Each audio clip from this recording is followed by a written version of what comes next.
തമ്പുരാനെ കൊടുക്കുക എന്നുള്ളതാണ് നമ്മുടെ ഉദ്ദേശം. മിഷൻ പ്രവർത്തനത്തിൻ്റെ ഉദ്ദേശം അത് പലതരത്തിലാണ്.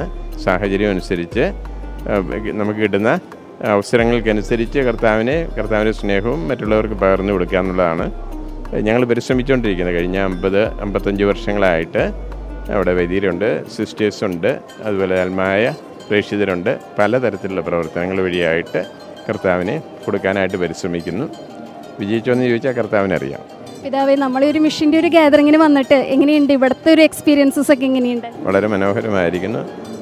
ഇത്രമാത്രം ആളുകളെ ഒരുമിച്ച് ചേർത്ത് മുന്നോട്ട് കൊണ്ടുപോവുക, മിഷൻ എന്നുള്ള രൂപതകളും അതുപോലെ തന്നെ കോൺഗ്രിഗേഷൻസിനെയൊക്കെ ഒരുമിച്ച് കൂട്ടിക്കൊണ്ടുപോകുക വലിയ എഫർട്ടാണ്. തമ്പുരാന് വേണ്ടി ചെയ്യുന്ന പ്രവർത്തനമാണ്. അത് തീർച്ചയായിട്ടും ഫലവത്താണ്. ദൈവം അനുഗ്രഹിക്കട്ടെ.